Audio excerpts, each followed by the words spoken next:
And welcome, Carol Flake Chapman. I'm Jeannie Edmonds. I'm the Chief Operating Officer of NextTribe. Jeannie Ralston, the founder, is in Europe right now. She just transitioned between our Paris trip to our creativity retreat in Umbria, which starts tomorrow. So Wow. yeah, it's very exciting. Everything is really going well in Europe. It's really wonderful. And we've had a lot of new people come in and travel with us on these trips. So it's exciting. But anyway, we're really happy to have you here, Carol. One thing that I just read about you, and I told you I wasn't going to do a whole lot of homework because I was going to do the Larry King approach and not know much about you. But one thing I did just read is that in 2022, you were inducted into the Texas Institute of Letters, a prestigious award or reward, or does it come with money? No, but it's got lots and lots of I don't know. I don't know. It's a feeling of being acknowledged, for your work, for lifetimes of work, and I was totally surprised and thrilled to be inducted. And I do have a lot of writer friends who are in it, and so I sometimes feel like a little bit of an imposter being in that. I don't know. It's just, but everyone is very warm and friendly and welcoming. So Doesn't everybody have that though, Carol? Let's start with that from that premise. As a writer, I think, because writing is such an isolated experience, right? And you're doing it in your room, typing, and you just wonder how people are going to respond, if they're going to respond, especially if you're writing poetry, because it's so deeply personal, right? yeah. Tell us about that process of what's going through your mind as are you one of those poets who just draws it in and then refines and molds it and shapes it? Does it come to you like a song? Do you think about it? Do you write notes when you're walking? Is it all those things? Well, it's kind of all those things. Actually, I think the closest thing that I know to being a poet is being a songwriter. Willie Nelson once was asked, where do you get your songs? And he said, well, I pull them out of the air, and it's kind of that way. I mean, some people call it downloading. You sort of download a poem, or for me, I'm often inspired by being around my friends and seeing what they're concerned about, seeing about what their lives are like. And I try to incorporate a lot of that, a lot of response to my friends, to their experiences in my poems. I feel like I'm channeling in some ways. Sometimes I feel like I'm channeling what people are going through, particularly with COVID. We were all very isolated. Speaking of being isolated, we were all really isolated during COVID. And I felt that it actually was going to change us in some deep and profound way. And I wrote a book of poems about it, about the being in the pandemic. Maybe we will all become butterflies. The idea that we would sort of be in this, isolated, chrysalis, kind of in the dark, not knowing, what was going to happen, but somehow we would be changing profoundly. Yeah. Well, there's actually in this current book, Querencia, where you can see the cover behind me. There's a humorous poem about the pandemic in there. I thought was very cute. These are all sonnets. So The Decline of Shopping, I really like that poem. Oh, right. Yeah, that was so much fun. And if you don't mind, do you have the copy of the book in front of you?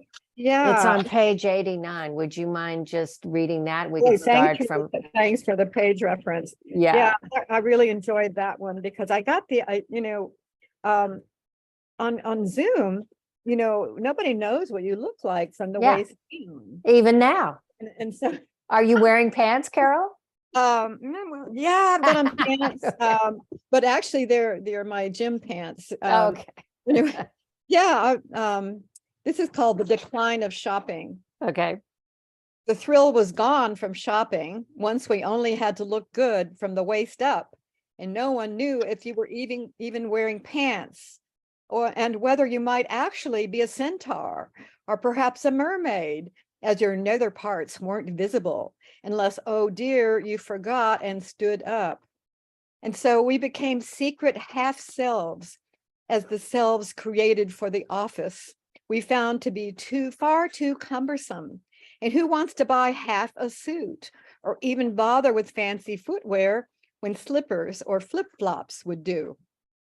Now, that's such an approachable poem. And it's almost, I mean, I don't know if you want to be compared to, I was thinking of Billy Collins when I read that, because his language is so, it's easy to understand. It's not pretentious at all. It's very everyday language that people can identify with. And everybody who was on a Zoom call during the pandemic, and even now, can identify with that poem. I thought that was really cute. That was not there are so many others. This book has such a range of poetry in it. I thought, let's talk about your background first, and then we'll get into this book. Let's talk about what led you into poetry, because I know you were writing. Were you writing poetry before you started Vanity Fair and Rolling Stone and all of that? Well, what happened was I got my PhD in modern American poetry, and with Wallace Stevens as my subject for my dissertation. And right, I started writing some poems, but and I just think of myself, wearing this granny dress at the Jerusalem Gardens. This was in New Orleans. Reading really, I'm sorry, bad poems with the smell of patchouli oil and incense. And so, looking back, frankly, those poems weren't good, by any standards, I don't think.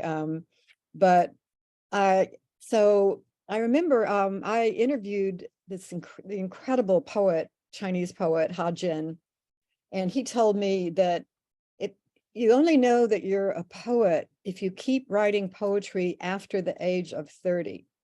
And so I stopped writing poems. So theoretically, I wasn't really a poet if I stopped, because I wanted to be a journalist. I desperately wanted to be a journalist.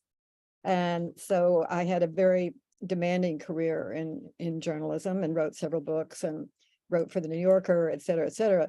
But what I have to say, just knowing poetry came in handy for my biggest assignment ever, which was for the New Yorker. I was covering camel racing in Dubai for the New Yorker. I had covered horse racing for them, and I talked them into sending me to Dubai to cover camel racing. But I had to get an interview with Sheikh Mohammed bin Rashid Al Maktoum, who was he was the defense minister, but he really was running the country. And he was the one who had really started camel racing in big time in Dubai. And so I had to get an interview with him. And how am I going to get an interview with, he's like one of the richest men in the world. And, but I learned that, he really loved his camels. Particularly this one camel named Mahana, his prize camel. And I also learned that in the Arab world, in the camel world, the Bedouins write poems about their camels, and they're called qasidas, poems about their camels. And I thought, you know what? I'm going to write a poem about Mahana the camel, and maybe this is going to get me the interview. So on the big race, the Gold Cup was a huge, like the Kentucky Derby of camels. And so Mahana, lo and behold, won the race. And I had written this poem about Mahana. And so I go to, well, there's a sort of separate section for, we have the ordinary people and then the sheikhs. yeah. And so I go to the door and I said, well, I have a poem that I've written about Mahana, and I'd like to read it. And so the bodyguard of Sheikh Mohammed's bodyguard he radioed Sheikh Mohammed, who was actually out on the camel track. And lo and behold, he said, come follow me. And he took me across the camel track to where they had a broadcasting station. The races were broadcast all across the Gulf states, all around. And so they handed me a microphone, And lo and behold, I read the poem about Mahana to all of the Gulf states all around that. And it turned out that they published the poem in the Gulf Breeze, whatever the name was of the newspaper. The next day they published the poem. And that is the only reason that I actually have a copy of the poem, because I wrote it on, and so, but I did keep the newspaper that had the poem on it. And I have the poem, which I published in my previous book, because I have the whole story about the camel, and the name of this is Wild Surprises, this previous book. And I'd like to read the poem about Sure, sure. Let's hear it. but first I have to say, you have to know what a dhow is, DHOW. It's the sailing vessel used in the Arab world, a trading vessel. And there were lots of dhows were all around along the main river there. And so for some reason, I got to thinking about the dhow and the way the dhow moved and the way camels move. And so this is in praise of Mahana. If the dhow is born from the foam of the sea, the camel, the dhow of the desert, is born from the earth, lending shape and purpose to shifting sands. Out of the desert she sails, endlessly rocking, soothing as a lullaby, solid as a stone, fast as a falcon, Mahana, the wonder of Dubai. In her stride are eons of journeys from oasis to oasis, from camp to camp, where her ancestors roamed without roads. And now she shares with her master not merely the gift of survival, but also the will to win. That is a magnificent poem. Have you seen? They loved it. They absolutely loved it. And you got your interview. And I did indeed get my interview. The Bedouins came up to me after I read it, and they didn't, speak English, but they knew that it was a qasida. They knew that I had honored a camel with a poem. And so I was surrounded by Bedouins that were hugging me. And then I got, I'd gotten to know Sheikh Mohammed's chief, I would say, camel person. And so he told me I was gonna have to leave, in the next day. I planned to leave because I never got my interview. But he said, "Don't go, don't go, don't go." And so then I waited a day, and he came to pick me up in an SUV, and we drove to one of Sheikh Mohammed's 7 palaces, the sports palace. He's going to the sports palace. And so I get there, and Sheikh Mohammed, lo and behold, comes in. I learned a little bit of Arabic, enough to the niceties, but he actually does speak English. And so we had a really nice interview, very nice interview. We were talking about a lot about his horses, his camels, and so on. And at the end, I'm getting ready to leave, and he says, "Well, wait, don't go." So he went, and his bodyguard presented him with something with a black, velvet box, and he hands it to me. I open it up, and it is a gold camel, and I turn it over, and etched on it is Mahana, is the name Mahana. I still have it. What an amazing story. And it makes me want to get into more of your stories. But Marcelina has a question. She wants to know if that's the art of the camel and the shake on the wall beneath your bookcase. Oh, wait. Where? Maybe that. I have some camels. She's got some camels back there. Okay. All right.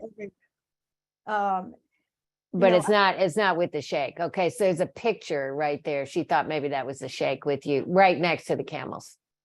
Oh. On the wall, next to the camels. I don't see it. To your left. Okay, well, never mind. Did you know that? Not the shake, but I have a picture of where No, I actually, believe it or not, I went back to Dubai to do another story about endurance horse racing. And I have another Wow. story about Sheikh Mohammed so anyway, horses and camels, lots of adventures. Well, you've had so many adventures and so many things are swirling my mind. Before I forget it, you mentioned something about writing poetry after 30. What did you think of that young woman who, I can't remember her name right now, the woman who read the poem at the Obama inauguration, whose book is now being banned in Florida? Unbelievable. I thought she was fabulous. And she has done a great service to poetry, a Yeah, tremendous service to poetry. yeah. And I thought it was incredibly eloquent. And the one person wanted to ban this book and admitted that they had never even read it. Yeah, Read the book. that's what's happening. Okay, so going back to your adventure stories, which may lead us back into the poetry discussion again. You've hung out with sheikhs, you've hung out with rock and rollers, you've hung out with, Carol, you've got the stories. Well, I loved being a journalist. I loved it. I had so much fun. But I have to say, my husband died suddenly. It's 12 years ago now, in a terrible kayaking accident in a wild river in Guatemala. And the shock was so great that I couldn't write a word. I couldn't write. I was like, my whatever my creativity sprang from, it was gone. I was just totally, and it became an automaton. Mm. And I've learned that grief does strange things to your brain.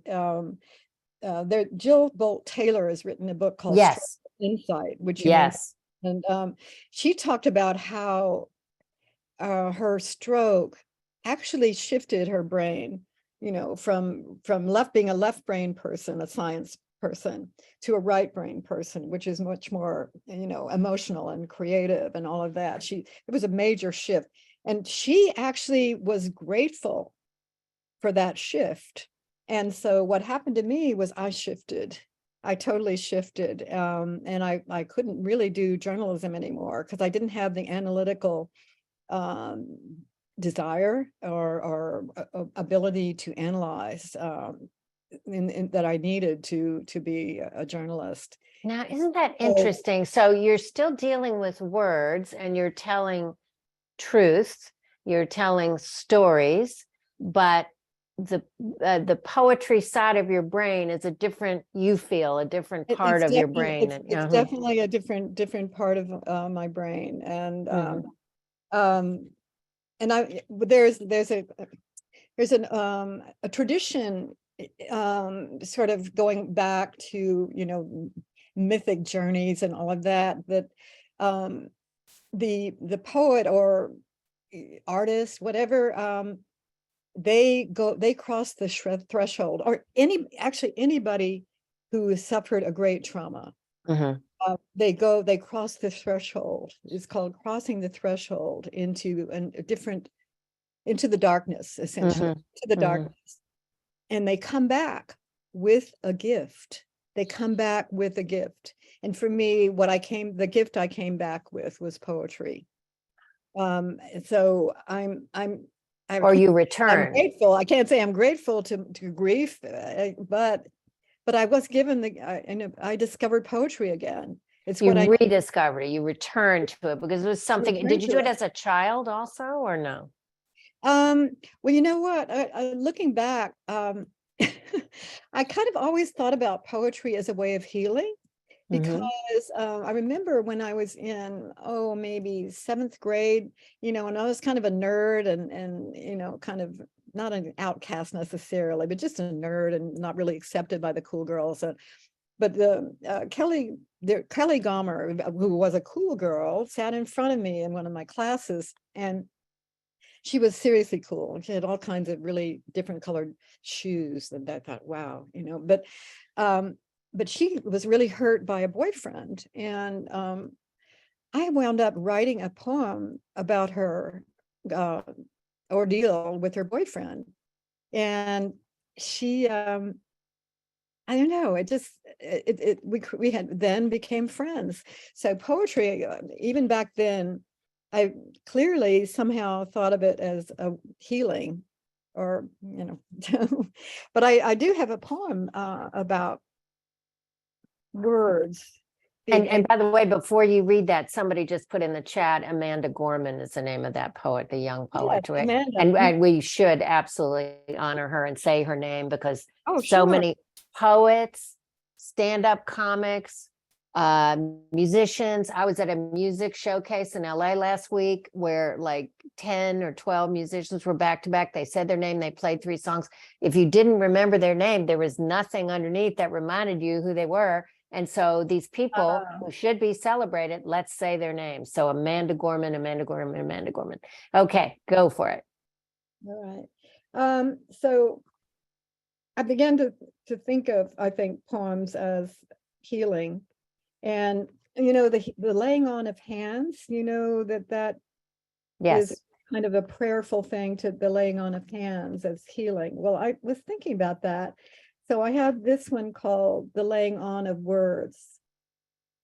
So that invisible childhood shield of a chant, that sticks and stones may break my bones, but words will never hurt me, was brave, but it never really worked for us, did it? His words were arrows right to the heart, penetrating so deep beneath the skin that the pain could linger long after the slights and insults were forgotten. Yet, if words can wound, surely they can heal, even though they may not find their way down to the bones where wounds fester, but instead touch the heart that bled, so that hate will be dissolved in love, in this laying on of words along with hands. That was the poem I was going to ask you to read next, because as someone who was bullied as a child and whose mother said, don't let the words bother you, I never bought into that. I mean, I bought into it when I was a kid, but she was so wrong, because what can heal you actually later are the words as laying on of heads. I totally believe in that. So in about 10 minutes, I'm going to open it up for questions, but I would like for you to read, which in the introduction of the book, the first few paragraphs up until the second page, that paragraph on the second page, so they'll understand where this book Querencia comes from. And then you can talk about the word Querencia, where that comes from too. Because this book was kind of an evolution. It goes beyond. So you lost your husband, you were deep in grief, you rediscovered poetry, and you wrote about healing. And now you're talking about finding home. So read the first page there, and then the first paragraph on the next page. Home, they say, is where they have to take you in when you knock at the door, or where you turn the key. But is it? How do we know where we truly belong? Many years ago, I came up with what I thought was a revolutionary idea, an invention that would help those who were unhappy where they were and were thinking of moving. How could the restless seekers among us find the perfect home? I called my invention to be the Live-O-Meter, an app or algorithm that would take into consideration multiple factors in deciding where to live. Primary among these factors, even back then, were potential environmental dangers, many resulting from climate change.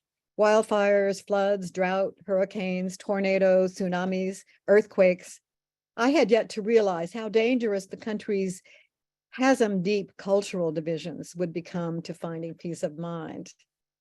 I never pursued the Live-O-Meter beyond the idea stage, but since then, rivers have been drying up, sea levels are rising, the West has been burning, and Canada's burning, and hurricanes have been getting more frequent and powerful. And with the country bitterly divided on so many fronts, finding home has never been more difficult. The great tragedy, the great paradox and tragedy of our time is that our deep longing for home and safety comes at a time when there is no safety, when populations around the world are on the move. My own Choctaw ancestors were known as the bone carriers as they carried the bones of their ancestors when they moved. Home was where the bones were. Think of how many songs and stories are those of exile. How many epics like the Odyssey are about the long journey home. I've found the best image of seeking home in this troubled time to be that of Querencia, a term that originated from bullfighting, to describe the area in the ring where the bull finds a place of safety. Since then, the meaning of Querencia has broadened to suggest a feeling of belonging, of finding home. But for the bull, as for most of us, our feelings of safety and belonging are only temporary, as we must often venture out of our safe places, and we must often leave them to seek safety and belonging elsewhere.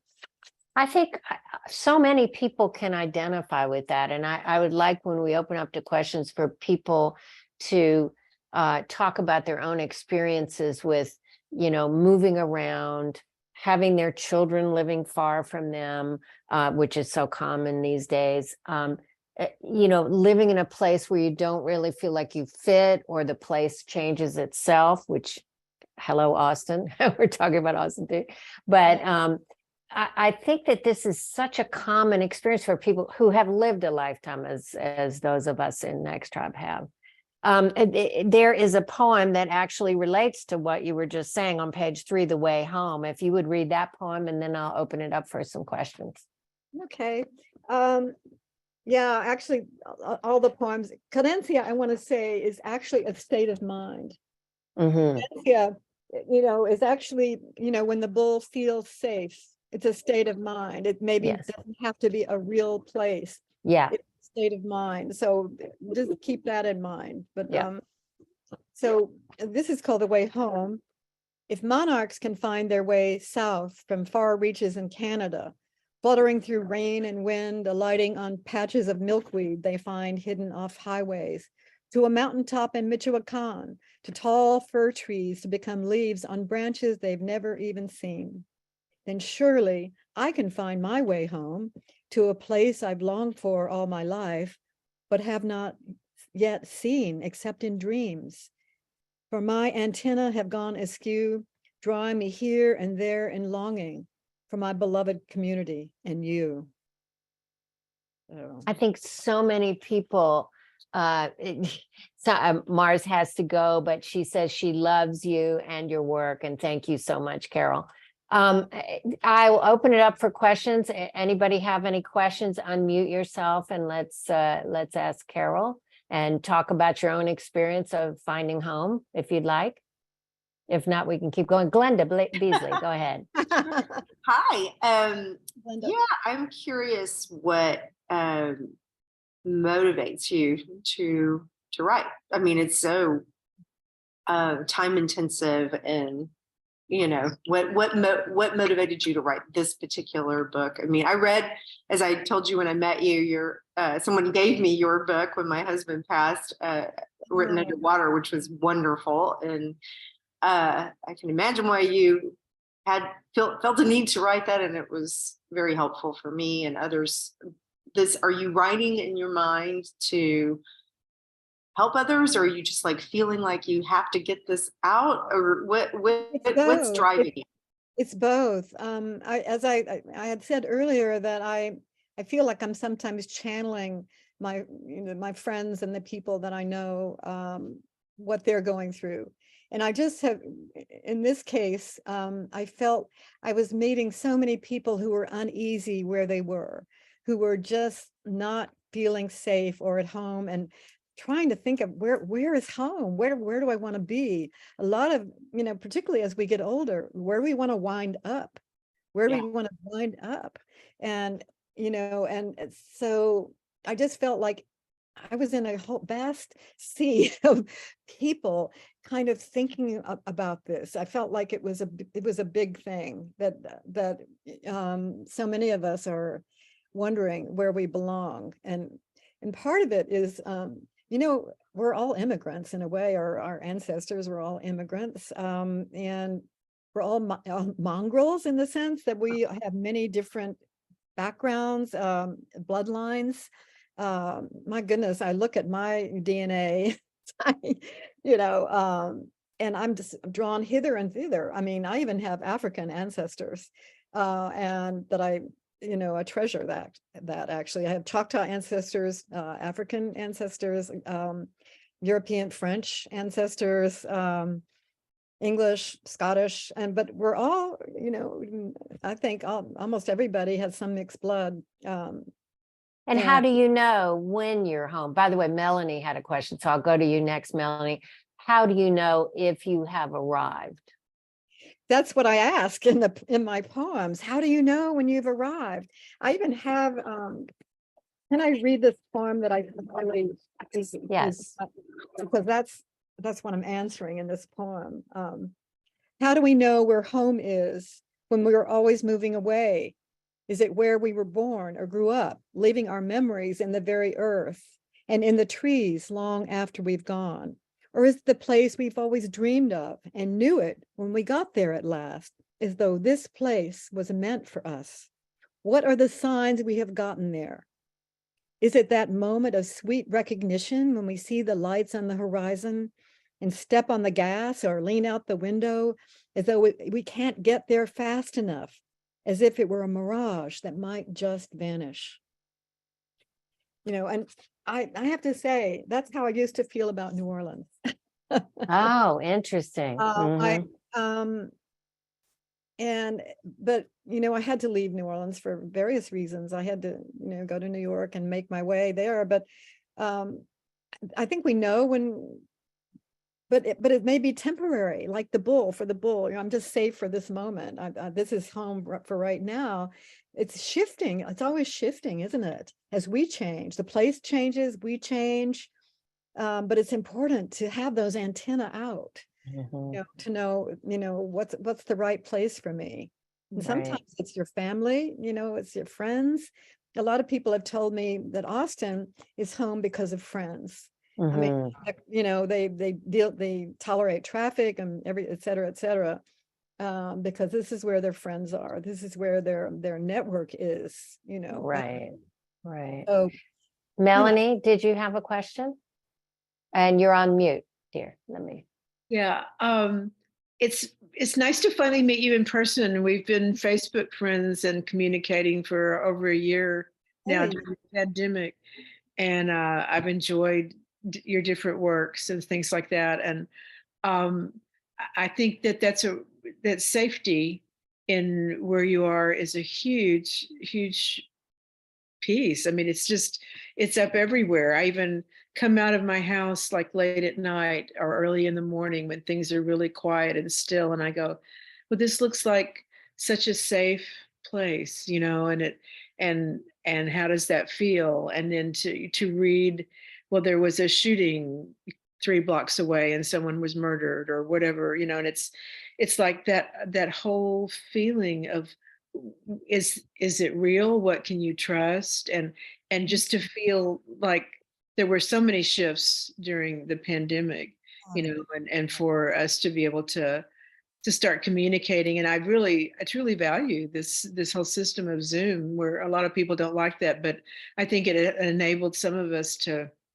at least it saved us, I think. I think so too. For me, it did. For me, it absolutely did. I can't imagine not having had Zoom connections, but think about children now. Yeah. How safe do they feel knowing what could happen, any day, or, going through these, drills, and how do they feel? How is a child going to feel safe and at home? That's what I'm most concerned about. How are children going to have that feeling of safety? This leads into a really interesting discussion of where we all as humans feel safe, which is in nature. And I don't know if you'll like this comparison, Carol, but I was thinking Elizabeth Bishop when I read The Work of Leaves. That is on page 35, if you'd like to read that. That's actually maybe my favorite poem that I've written. I love it. Do you like the comparison to Elizabeth Bishop? Very I happen to love her. Very much so. She's wonderful. Yeah, this is The Work of Leaves. It can be sad to watch leaves falling softly to the ground as they finish lending bright color and splendor to gray summer days.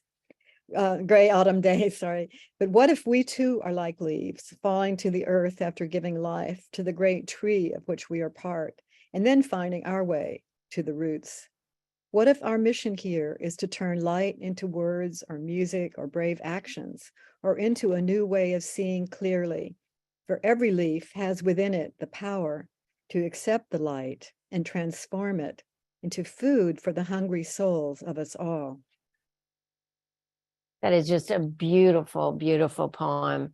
And the one thing I'll say about books of poetry is that you can revisit them all through your life and just get different meaning. It's like reading a novel, I guess, over again, but it's more of a commitment with a novel. With this, you can just dip in and out of a book of poetry. And that's why I just treasure the books of poetry that I own, even though I've moved around so much and I've gotten rid of a lot of my books, but I have not gotten rid of my books of poetry because they're really important to me. And I think it is a gift that you were given to return to your life as a poet, because you do have something to say.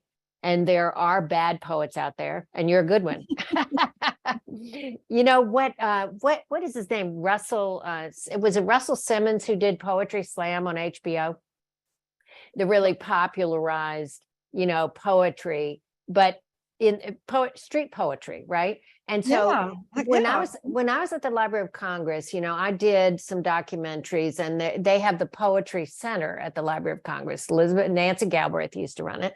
And the argument there was, it was when rap was first, like this is a long time ago, rap was just going, and I was saying rap is poetry, rap is poetry. And they were saying, there's a bunch of people in Washington say, no, it's not poetry, but it really is. I mean, and why can't poetry be from your own community, your own culture, your own experience, a tribal culture or a Wall Street culture? There's, come on.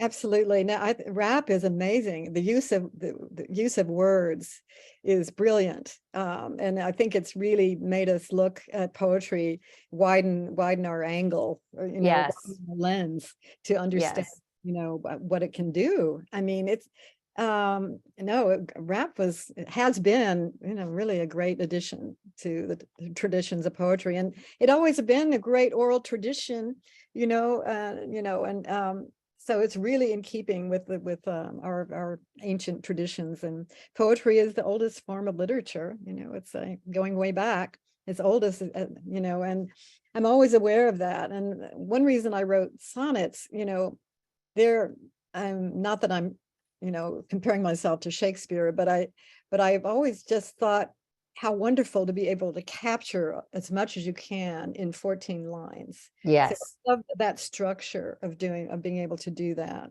So anyway. Well, that is what a poet does, is the economy of words and bringing things down to, they're boiling them down to their essence, and not using any extra words and using the exact word. And there's a precision. So there is almost a science to it, isn't there? I mean, as well as an art, there is a precision to it.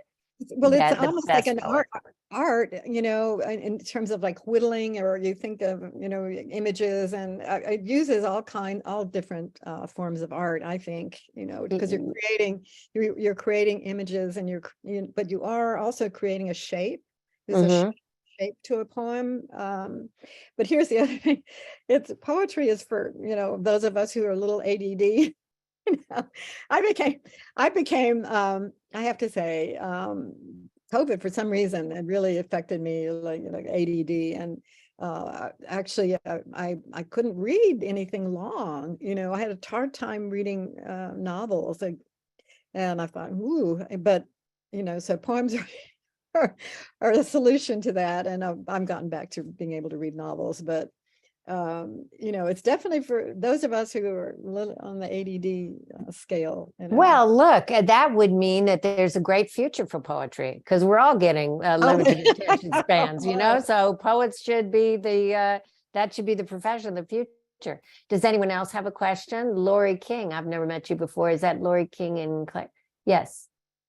And Care Hi, I'm Beauty. here. Hi, Oh, I hello. was listening. How are you? Good. I think it's nice to get a moment of reflection and inspiration at the end of the day. So Oh, Oh, just sure. listening in while I'm shipping out skincare products to people. oh, yeah, we love Care Beauty. Yeah, we've done stuff Yes, with you before. yes, Oh, so nice to meet you. yes, Fantastic. absolutely. Thank you. Have you ever tried to write a poem, Lori? Have I ever tried? To write a poem? No, No. no, it's not for a very, very, very long time.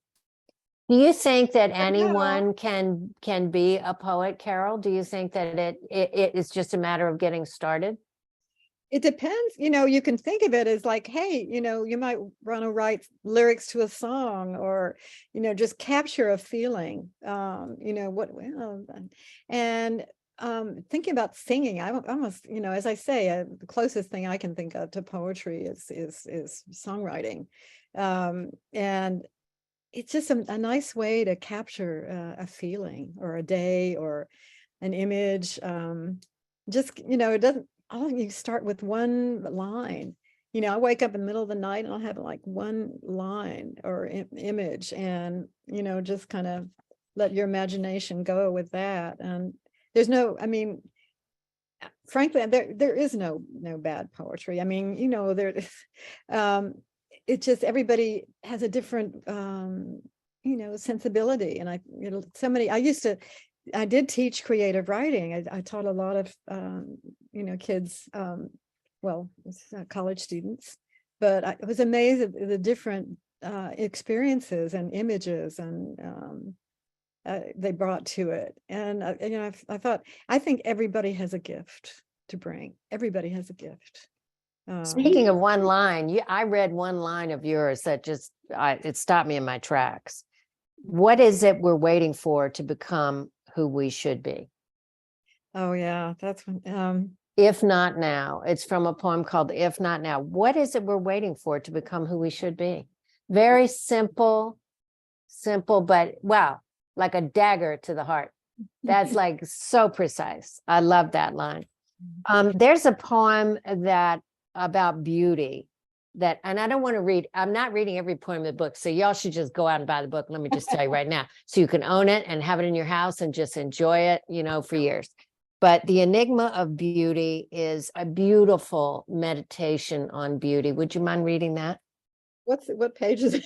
I'm sorry, on 75. Oh, okay, yeah, I read that. All right, that's one of my favorites actually. That came from, I took my dad with me to Italy.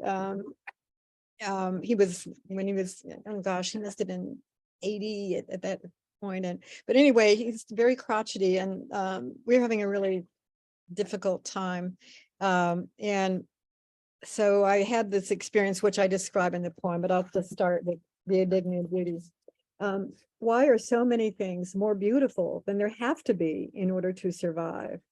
Hummingbirds dive bombing each other at the feet or dazzle with iridescent splendor. Is beauty in the eye of the human beholder who is viewing a bejeweled treasure in motion, or in the eye of the courted assessing mate who perceives promise in such shining colors? As I was weeping in despair that summer day at the castle in Italy, I looked up and saw him, a tiny shimmering hummingbird drawing nectar from a basket of red flowers. And then I knew, as I drew inexplicable comfort from this little bird, that such beauty is a gift for all that we endure.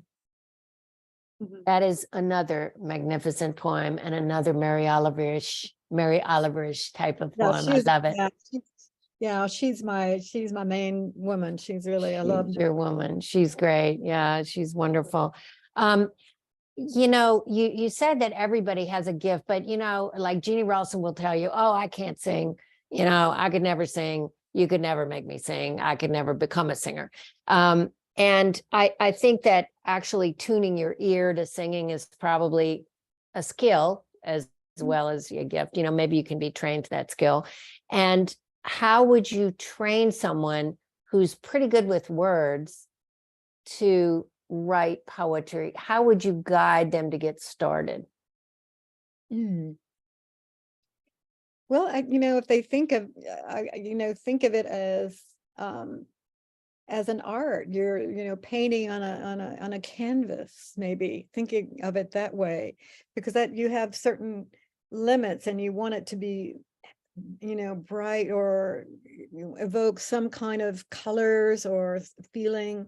A tone poem, you think of music as a tone, can be a tone poem. But what do you want to say? What is it that you want to say? Or what is it you want somebody to understand about you or about the world that you're describing? Well, people might say, well, I can't think of anything. And so then my question is it about noticing? It is all about noticing, isn't it? And Mhm. to me, that's the number one thing that happened to me as when my husband died, that I began, it's such strange sounds, but I began looking up at the sky. I was looking at the trees, I was looking at the birds, I was listening. I opened up, I became like this open creature that Wow. it was open to everything. And so that was where I think in part that my gift came from, for being open. So I was seeing all kinds of things. Nature was, I sometimes say that nature, I felt like nature was bending towards me in some way, but it's really that I was noticing. I was noticing what was But there. that's a beautiful way to put it. The nature was bending towards you to help you heal.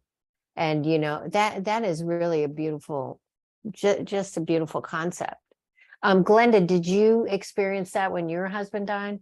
Yeah, I think a lot of people see spirit animals when someone dies, and the chaplain was speaking about my husband being a butterfly, that he was, uh, on this earth, he was, just in a cocoon, and now he was a butterfly. And I mean, we saw butterflies everywhere. And we being my family and friends, it was just like, what is going on here? I mean, Wow. everywhere we would go, it would just be butterfly paintings, butterfly hairpins, butterfly lamps. And we were just like, and actual butterflies. But yeah, it's, I think nature does reach out to you, and there are in the afterlife and God and spirits and what all the things are that we don't understand is certainly there. And I used to write, I was going to ask you, I used to write a lot of music and poetry and stuff when I was younger, and I got into advertising, which is a form of poetry. Yeah. It is. So I spent a lot of my career focused on that. But and sometimes I sing. But I remember just in you talking that when I was the most prolific in my writing, I used to write in the car, like when I would be on road trips. That would, like, for some reason, or even just driving around. Maybe it's because I lived in Houston at the time, and you're always in your car. Yeah. But Yeah. you have no choice. But do you have a place like that? And of course, and another thing I was just going to say is I love Joni Mitchell, of course, who doesn't? And someone gifted me a book of her poems. She's such an artist in poems, and it's just like I can't imagine. Like, I don't wonder if you've ever thought about collaborating with a musician. And also, I wanted to make sure you saw that Tony C asked something. So those are three things. Do you have a place, and have you ever thought about collaborating? And Actually, a couple of a musician has used one of my poems to music. And I haven't heard the result, but they said that they were using one of my poems, they're putting some of my lyrics to music. And another acquaintance had done a video of what the Gulf Coast looked like after after one of the terrible storms. And so she wanted, some words to accompany, the video. And I did, I wrote something for that. And that has, had some really good response. Wonderful. Yeah, we have a question. Who are your favorite poets, and do you use a specific rhyme and meter style? Oh, I love, well, I don't love rhyme. I just, that's nothing personal. Shakespeare used rhyme. Yeah. I just find it very, very confining, and sometimes it sounds like a nursery rhyme to me. But that's, that doesn't mean that it can't be great if they use rhyme. But And so who are your favorite poets? oh, Mary Oliver is my favorite. She's your favorite. I Okay. just want to say her question that she asked in the summer day was, I don't know, it might have, if any single line has ever inspired me, it's like, what is it you plan to do with your one wild and precious life? Yeah. And if I ever write a line like that, that's it. That's the be all and end all, That is. Cassie, did you have a question? I'm so sorry. No, I said, well, I did my dissertation on Wallace Stevens, and he's an incredibly difficult poet, but I actually, the poems that he wrote towards the end of his life got more, I don't know, accessible. And so I think he's the greatest poet of the 20th century, Wallace Stevens. So not just 'cause I wrote about him, Yeah. but he's well worth the difficulty. Right. You have a place. The idea of order at Key West, that's very accessible, and that's very just, if you want to read a good Wallace Stevens poem, the idea of order at Key West is sort of that's really what he's all about. In that poem, you can sort of get an idea of what he was up to. Okay, Cassie has not had a question yet. I just wanted to make sure that she got a question in if she wanted to. You have to unmute yourself, Kathy. Okay. Yeah, I don't think I have a question, but I really have been enjoying your talk. And I used to write a lot of poetry, and I quit writing altogether, but I'm getting inspired to start again. But I think you're right, noticing, just seeing things, like you said, after your husband died, just seeing, and noticing what's out there that you usually just go like this all day long, is so important. And the more you notice, the more it happens, right? Especially with synchronicities in your life, the more you notice them, it's like exercising a muscle, right? Yeah. Synchronicity is an incredible, that word says it all to me, things that seem like a coincidence, but they're way more than that, like the butterflies, as you were, that's synchronicity. That's a beautiful mystery. And Carl Jung said that, with synchronicity, it's just that we don't know enough yet to understand why these things happen and why they're connected. But there is, I call it the great mystery. We don't have to solve the great mystery, but we can notice it.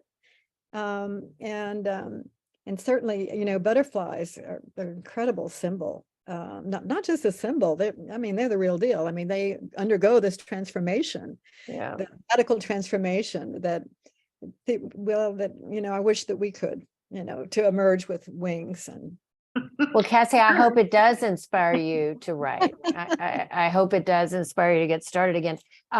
Carol, if you don't mind, there's one poem that I also love that, if you don't mind, I'd like to read it because it kind of spoke to me. Carnal Knowledge. Oh, yeah. We talk of the body as a meat suit, said a friend who lives in a pueblo. And I thought of how claustrophobic to be trapped in a carnal container, a one-size-fits-all fleshly coverall, But how else would our souls see the world and touch each other? How else would we feel the wind? Is this why the word became flesh, in order to understand the fragile and fleeting essence of beauty and the tragedy of watching it fade?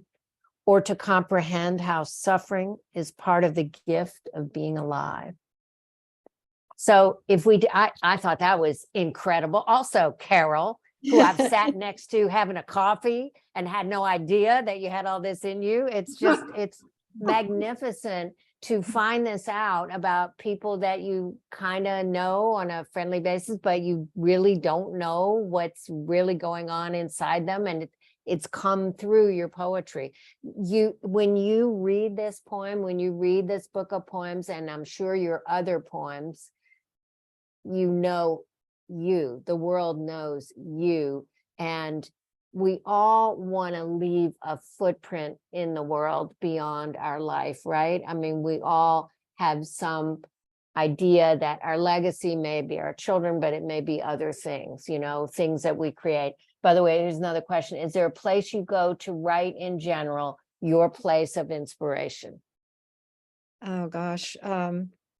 Well, I walk down to the lake. I live, about an 8-minute walk from Lake Austin. And my walk down there, I always see something amazing. And when I get down there, the water and the light, I go early in the morning and it's always different. And I just feel like kind of mystical. Sometimes it is literally, mystical. And I don't know, I say my gratitudes there. And I feel like I get a lot of inspiration from that place. I think that place keeps me anchored. I don't love what Austin is becoming, frankly, but I love, my little places of refuge, so. Well, wonderful. Carol, is there anything that I didn't ask that you'd like to share with us about yourself, your poetry, your art? I just want to say that my women friends have been incredibly supportive, and I've actually written a couple of poems, and actually there is one in this book, but some of my poems have come out of, just learning about their lives and realizing how much we support each other, how crucial that is, this network. And NextTribe, it's part of that. I'm very grateful to NextTribe for that, for this, a community of women. It's a safe haven, Querencia, feeling of safety in this world. And, it's, we women are we're sisters in sickness and health. Exactly. I totally agree with you. I think that is the magic. And thank you so much for saying that. Thank you, Carol. Appreciate it. We've come up on time, but we really appreciate your time. Everybody, please. Okay, I'm going to turn off my background so that y'all can see that I actually, no. Okay, so now you can see, you can see I have the book right here. I bought it and I love it, and I'm going to treasure it always. And I'm going to have you sign it next time I see you, Carol. But thank you. Thank you very much for coming with us. Carol, was that Glenda applauding, or did you have another question? Oh, Glenda's applauding. Okay, everybody say thank you. Thank you so much, Carol. Yeah. Appreciate it. Thank you so much. It's lovely to see you. Yeah. Wonderful. Thank you so much. Thank you, everybody, for coming. Appreciate it. It'll be up on the video, will be up on NextTribe also on the website. Thanks. Bye-bye. Thank you so much. Take care. Bye, Carol.